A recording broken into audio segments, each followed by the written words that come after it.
Hello friends, my name is Eric Cloward and welcome to the Stoic Coffee Break. The Stoic Coffee Break is a weekly podcast where I take an aspect of Stoicism and do my best to break it down to its most important points, talk about how we can apply this in our daily lives. I share my successes and my failures and hope that you can learn something from my experience, all within the space of a coffee break.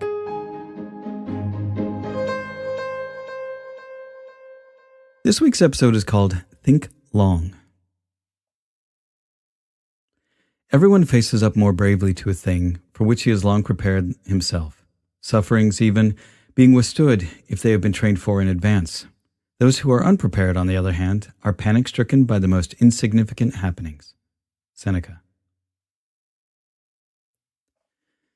When you're in the midst of a challenge, it's really hard to think clearly. It's hard sometimes to remember that this moment is just this moment and it won't be forever. In this episode, I want to talk about how thinking longer term can help smooth out the day-to-day rough patches and help you stay more resilient. Short-term thinking makes people desperate, ungenerous, impulsive. Long-term thinking makes people calm, gracious, controlled. The Stoic Emperor.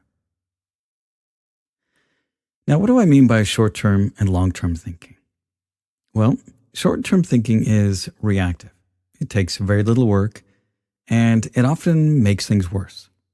Short-term thinking is only focused on what you want at the moment. And this can lead to being impulsive, reactive, and having less of an ability to appreciate the consequences of your actions. Thinking short-term means that you don't have the patience to work through things and stick things out for the long haul. You'll take on short-term gains over long-term prosperity, and you're likely to give up easily because things don't progress as fast as you want. Long-term thinking, on the other hand, is responsive, thoughtful, and it takes practice. It also allows you to appreciate the intensity of the moment and do the best that you can while keeping the longer-term goal in sight. It helps you think through the consequences of your actions and allows you to act well on the short term. Big picture thinking helps you make choices in the short term that will have a much better chance of serving you in your long-term interests. It also helps you to be more realistic about the progress you're making. Misfortune weighs most heavily on those who expect nothing but good fortune. Seneca. When you think long-term, it gives you the opportunity to prepare for things that you otherwise may not have anticipated. This is what the Stoics call Primetatio Malorum, or to anticipate troubles. When you assume that everything will just work out as you expect, you're really doing yourself a disservice, and in many ways you're kind of going in blind. When you prepare for things that could go wrong, then you're going in with your eyes open and a willingness to work with what's there and not just fold because things aren't as expected. When we think long-term, it also helps us to get started. We recognize that our goals are going to take some time and we can put our progress in perspective. We're willing to put in the work because we know that we're not going to get this done quickly. Luck is what happens when preparation meets opportunity. Seneca. When we think long-term, we can keep our eyes open to opportunities that present themselves. We can put in the work so that we are ready for those opportunities. We can also put in the time to position ourselves so that we can be in the right time and the right place. If we're only thinking short-term, then we'll never build up the skills that we need to be ready. We'll miss the importance of taking on tasks that we may not like, but will bring opportunities our way. When we think long-term, we can also put the time in to nurture relationships that can help us along the way. If we only think short-term, we only think about people in regards to how useful they are to us right now. And if they aren't useful in this moment, then they're discarded. Life is a storm that will test you unceasingly. Don't wait for calm waters that may not arrive. Derive purpose from resilience. Learn to sail the raging sea. The Stoic Emperor. How often do we wait for the right time before we start something? Whether that's a new project, a new habit, or just getting back on track. There's never going to be a perfect time. Waiting for the stars to align is just another excuse to procrastinate and to practice short-term thinking. When we think long-term, we know that there's never going to be a perfect time, just today. So we take a step in the right direction every single day, even if it's just a small one. We also need to look at why we're waiting to start something.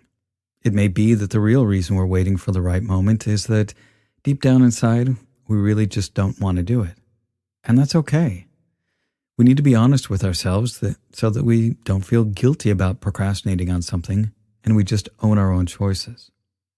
Life is always going to be challenging, and when we're honest with ourselves and the circumstances around us, then we don't waste time procrastinating and placing blame outside of ourselves. We own what we want, and we do it or not. People are always looking for shortcuts. The only way to achieve greatness in life is to have patience, consistency, and discipline. David Goggins. Learning to persevere is one of the most important lessons that anyone can learn. We often want the thing we want right now and have little patience for things that take longer than we think they should. I think that one of the worst things that can happen to people, to be honest, is that they succeed too quickly. Later, when things get hard, they don't have the skills to push through and keep going when things get challenging. A great example of this in literature is the story of Odysseus in the Odyssey. And what should have been just a trip of a few weeks ended up as a journey of several years. And while it certainly is a tale of adventure, it is also a story of perseverance and dealing with all kinds of obstacles along the way home. And with each challenge that he and his crew overcame, Odysseus learned and he grew. And because he had his eye on the prize, he was able to act well in the moment because he knew what his ultimate goal was, to make it home to his wife and family.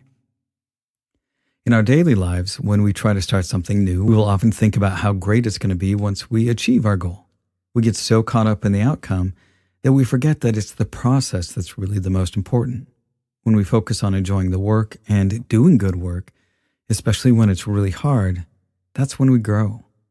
And it's only when we take on scary and difficult tasks that we see what we're really made of. Learn to detach yourself from the chaos of the battlefield. Robert Greene. Next, I want to talk about the idea of involved detachment. Now, while most of us will never engage in an actual battle, the commotion of everyday life can often feel like we're under siege. With the complexities of life that we have, it's really easy to get bogged down in everything that we need to get done. And when you think about it, our lives are more complex than those of our parents or grandparents.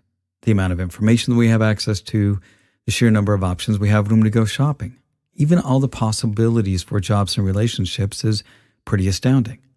I mean, for example, when I sit down to work on music, I have access to sounds and instruments and tools that allow me to create symphonies. And while all this choice is amazing, it can be overwhelming. We can just get lost in the sea of optionality. And some may find it impossible to begin because of too many choices. Just as on the battlefield, learning to clear your mind and detach from the swirling emotions can help give you some clarity. So, how does involved detachment allow us to think longer term? If you're able to be in the middle of a stressful or even a chaotic situation and stay calm and relaxed, you're able to respond to what's going around you rather than just reacting to everything and being pushed this way and that. It allows us to gain perspectives on what seems so important at the moment. We can ask ourselves, is this really that important to my ultimate goal? Is it worth getting stressed out over? Is stressing out about this thing actually going to help? Now, a useful practice, though this is really challenging to do when you're in the midst of things, is to take a few moments, take a deep breath, and think about how you'll remember this in 5 or 10 years' time. And ask yourself if the way that you're acting and the choices you're making are something you'll be proud of. If it is something pivotal and life-changing, then give it all your energy and your focus. And if not, then just manage it the best that you can, or maybe it's a situation that you just need to walk away from. But when we think long-term, we have that guiding star that helps us take a step back and decide if this is going to take us to our ultimate goal. And without that guiding star, making choices that benefit us in the long term is really nearly impossible because you haven't put the time and energy into know what you want in the long term. Long-term thinking is not an easy thing to do. We're conditioned in our world to get what we want when we want it. But learning to be patient puts us at an advantage over the crowd. When everyone else is focusing on short-term gains or the latest trends, then You're already thinking many steps ahead of them. When people treat relationships as transactional, we invest the time and energy into friendships to help support us on our mission. When you think long, you have a purpose, which helps you to keep a clear perspective on every challenge. When you think long, you may not win every battle, but you'll win the war. And that's the end of this week's Stoic Coffee Break. Be good to yourself, be good to others, and thanks for listening.